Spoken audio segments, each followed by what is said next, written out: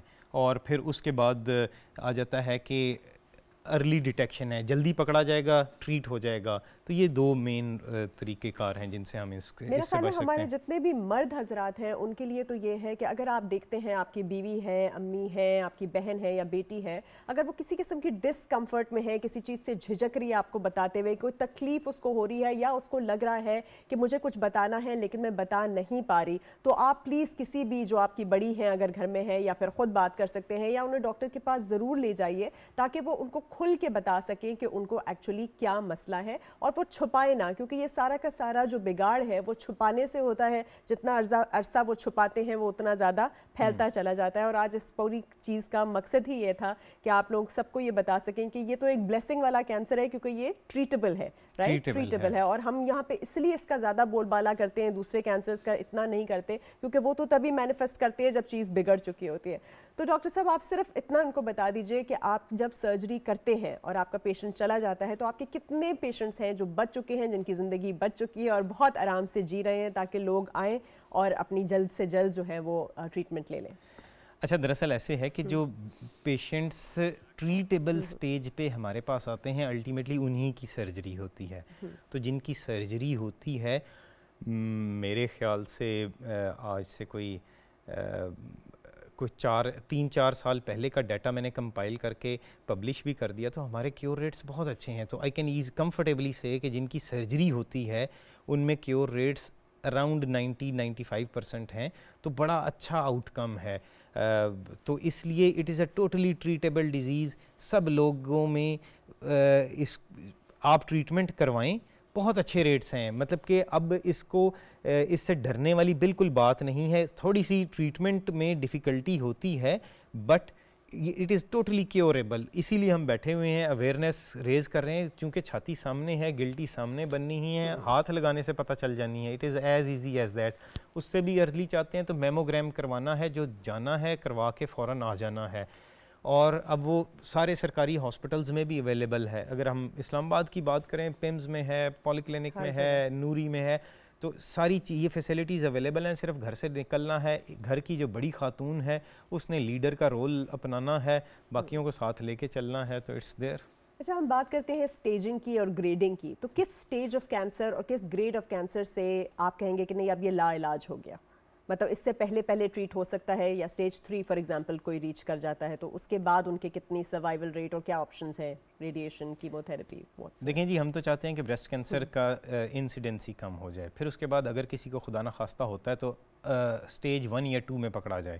Stage 1 میں ہم chemo therapy کو بھی اوائڈ کر سکتے ہیں, ریڈیشن کو بھی اوائڈ کر سکتے ہیں, سمپل سی ایک سرجری ہوئی, دیٹس اٹ. سٹیج 2 میں eight times chemotherapy surgery کے علاوہ ریکوائرڈ ہوتی ہے, ٹوٹلی کیوریبل ہے. Stage 3 is curable, it is not کہ یہ کیوریبل نہیں ہے. سٹیج 3 از کیوریبل, لیکن ہمیں اس میں ٹھیک. جی کالر کی جانب بڑھتے ہیں. جی السلام علیکم.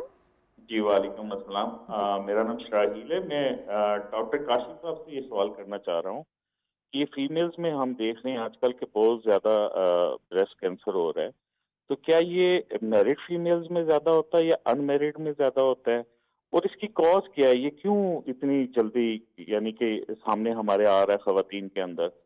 تو کیا یہ بریسٹ فیڈنگ سے آتا ہے یا نہ کروانے سے آتا ہے؟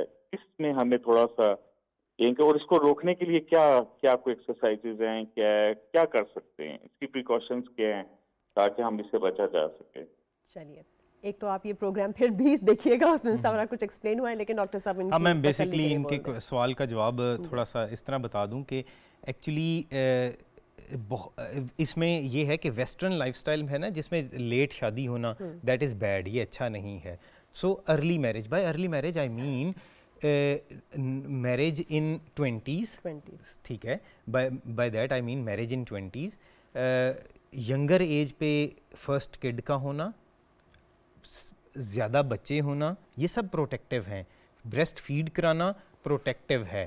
سو جو ہمارا ویسٹرن لائف سٹائل ہے ہم نے اس کو اپنا لیا, صرف اس کے چند بری چیزیں اپنا لیں. تو ہم نے ریسنٹلی دیکھا ہے کہ ایک چینجنگ ٹرینڈ ہے جس میں خواتین کی شادی لیٹ ہو رہی ہے, بچے کم ہو رہے ہیں, اور تو یہ جو ٹرینڈ ہے اس کو ہمیں کیئرفلی اپنانا ہے. میں یہ نہیں کہہ رہا کہ ویری ارلی میرج کی بات نہیں میں کرتا. Marriage in 20s that is preferable, having at least 2-3 kids that is going to be protective. اس کے بعد بریسٹ فیڈ کرنا پروٹیکٹیو ہے. سو ایک خاتون جو ان میرڈ رہتی ہے اس میں بریسٹ کینسر کا رسک جو ہے کافی بڑھ جاتا ہے, کیونکہ نہ بریسٹ فیڈنگ کی پروٹیکشن ملتی ہے, نہ 9th months of pregnancy protective ہے, نہ اس کی پروٹیکشن ملتی ہے. بالکل آپ نے صحیح باتیں کی ڈاکٹر صاحب, بہت شکریہ. اور ساتھ ساتھ آپ نے یہ بھی بتایا کہ کس طرح سے انہوں نے اپنے وزن کو کم رکھنا ہے, روزانہ ایکسرسائز کرنی ہے, اپنی ڈائٹ کے اندر, اپنی خوراک کے اندر زیادہ سے زیادہ پھل, سبزیاں, مچھلی, ان کا استعمال کرنا ہے. خواہ مخواہ کے ہارمونز یا ہارمونل ریپلیسمنٹ تھیراپی جو کہ مینوپاز کے بعد دی جاتی ہے, یا پہلے اگر بہت ان نیسیسری ہارمونز دیے جاتے ہیں ان سے ایوائڈ کرنا ہے. ان نیسیسری ایکسپوجر ٹو ریڈیشن بھی ایوائڈ کرنا ہے, لیکن اپنی فیملی ہسٹری کو دھیان میں رکھنا ہے, اپنے آپ کو سیلف ایگزامن کرنا ہے. اور کبھی بھی کوئی گٹھلی نظر آتی ہے یا کوئی چینج نظر آتا ہے, آپ کی نپل اندر کھچا ہوا ہے, اسکن کے اوپر ریڈنس ہے, ایچنگ ہے, کوئی چینج ہو گیا, ٹیکسچر جو ہے اس کا بالکل بدل گیا ہے اسکن کا, یا کوئی بھی ایک بریسٹ جو ہے وہ دوسرے سے بڑا نظر آتا ہے, تو آپ نے چھپانا نہیں ہے اور فوراً جو ہے اپنے ڈاکٹر کی سے رجوع کرنا ہے, جا کے ایگزامن بھی کرنا ہے اور کروانا ہے, اور آپ اس کو کرا سکتے ہیں ارلی. جب آپ نے بات کی ہے زیادہ بچوں کی ارلی شادی کی, تو یہ یاد رکھیے جی اچھی ہے ارلی شادی, لیکن زیادہ بچے اسپیسڈ آؤٹ ہونے چاہیے, 3 جتنے آپ افورڈ کر سکے, تھوڑے اسپیس کے ساتھ, تاکہ ماں 2 سال ایٹ لیسٹ بریسٹ فیڈ کرا بھی سکے. تو 2 سال کا وقفہ بڑا ضروری ہے, کیونکہ بیچ میں بریسٹ فیڈنگ بھی جو ہے آپ کی ظاہر ہے وہ ضروری ہے, رائٹ؟ جی بالکل. یہ ایکچولی جو 2 سال کی بریسٹ فیڈنگ ہے ایکچولی ہمارا مذہب بھی بتاتا ہے, اور یہ سارا کچھ, تو یہ actually gap between the kids ہے. ہم نے ایک ریشنل اپروچ رکھنی ہے, ایک بیلنسڈ اپروچ رکھنی ہے, کوئی بھی ایکسٹریم نہیں لینی, کیونکہ وہی ماں ہے, وہ بچہ پیدا ہوتا ہے, خاتون میں آئرن کی کمی ہوتی ہے, کیلشیم کی کمی ہوتی ہے, بونز ویک ہوتی ہیں, تو اس کو, اور فیڈنگ کے ساتھ بھی ہوتی ہیں, تو ایڈیکویٹ ڈائٹ بھی خاتون نے لینی ہے, بیچ میں گیپ بھی رکھنا ہے. لیکن میں تو تھوڑا سا بات وہ کر رہا تھا getting married at the age of 36, 38, اور پھر اس کے بعد not having a kid, not choosing opting for a kid, تو یہ والی سچویشن کی میں بات کر رہا تھا. لیکن جو خاتون ہے آئی تھنک 20s میں, mid 20s میں is a good age for marriage, اور اس کے بعد 2 سے 3 سال کا وقفہ. اور اب ایکچولی ہم اگر دیکھیں تو اب جو تھوڑا سا فیملی پلاننگ کا ٹرینڈ بھی جو ہے وہ چینج اس طرح ہو رہا ہے کہ وی آر بینگ آسکڈ کہ جی پلان کرنا ہے آپ نے. It's not about reducing the number of kids, it's more about spacing out and planning it, اور اپروپریٹ طریقے سے, ریشنل اپروچ کے ساتھ, جو عقل کو سمجھ آتی ہو نا, اس کے تحت آپ نے پلان کرنا ہے. اس کا نام ہی جو ہے نا خاندانی منصوبہ بندی, اس کا مطلب ہی ہے کہ پہلے آپ سوچیں کہ آپ کے کتنے وسائل ہیں, کس طرح سے آپ اس کو کر سکتے ہیں, اور پھر اس کے اندر ایکچولی وسائل تو ایک مانیٹری بات ہوگی نا. اس کے علاوہ بھی یہ چیز ہے کہ جب آپ کا ریلیجن بتاتا ہے 2 سال کی بریسٹ فیڈنگ, تو 2 سال کی بریسٹ فیڈنگ کے دوران پیریڈز ویسے بند ہو جاتے ہیں, اور پھر اس کے بعد یہ گیپ بنتا ہے. تو یہ گیپ از ایڈوائز. تو ایکچولی ہم نے جو بایولوجیکل کنسٹرینٹس ہیں, ایک خاتون ہے وہ ایک پریگنینسی کے ساتھ آئرن اور کیلشیم لوز کرتی ہے, تو اس نے اس کو ری گین کرنا ہے, صحت اپنی مینٹین رکھنی ہے, تو ہیلدی ماں ہیلدی بچے ہوں گے. تو اس پوائنٹ آف ویو سے میں بات کر رہا ہوں کہ پلاننگ اس پوائنٹ آف ویو سے ضروری ہے. پھر ہمارے ایکچولی کچھ مذہبی حلقوں کا آ جاتا ہے نا کہ جی ہم نے یہ پیسوں کے ڈر سے بچے پیدا نہیں کرنا. یہ میں بات نہیں کر رہا, اس سے مختلف بات ہے. پلاننگ ہے, خاتون کی صحت ہے, یہ سارا کچھ ہے. ایک بچے پہ بچہ ہوگا وہ دونوں کا اچھی گرومنگ نہیں کر سکے گی. یہ چیزیں یہ امپورٹنٹ ویلڈ پوائنٹس ہیں. اور نیوٹریشن بڑا امپورٹنٹ رول پلے کرتا ہے. ماں کی نیوٹریشن, بچے کی نیوٹریشن, اسے وقت دینا, یہ سارا کچھ جو ہے اسی کے اندر شامل ہے. میں آپ کی بہت زیادہ مشکور ہوں ڈاکٹر کاشف خان جو آج یہاں پہ تشریف لائے اور انہوں نے اتنی ڈیٹیل میں بات کی ہم سے چھاتی کے سرطان کے بارے میں. تو چھاتی کے سرطان کے بارے میں آپ بھی ایز اے فادر آپ اپنی بہن, اپنی بیٹی, اپنی بیوی, اپنے ارد گرد اپنے جتنے بھی لوگ ہیں, آفس میں کام کر رہے ہیں کہیں بھی, ان کو یہ کانفیڈنس دیجئے کہ ان کو اگر چھاتی کا کوئی بھی مرض ہے یا مسئلہ ہے تو وہ کھل کے جا کے ڈاکٹر سے رجوع فرما سکیں اور اینیول اسکریننگ کی طرف جائیں اور ان کو پتہ ہو کہ کیسے انہوں نے اپنے آپ کو ایگزامن کرنا ہے. اور پھر ایسے ماحول دیجئے کہ وہ آرام سے اس کے اندر جو ہے لیو لے سکیں. جب ان کا بچہ پیدا ہو سکتا ہے اسے وقت بھی دے سکیں, اسے دودھ بھی پلا سکیں اور اس کی نشو و نما بھی کر سکیں. بہت بہت شکریہ دیکھنے کا. صحت سب کے لیے میں آپ سے اجازت مانگتی ہوں. ڈاکٹر طاہرہ کو اجازت دیجیے اور ڈاکٹر کاشف کو بھی بہت بہت شکریہ. اللہ حافظ.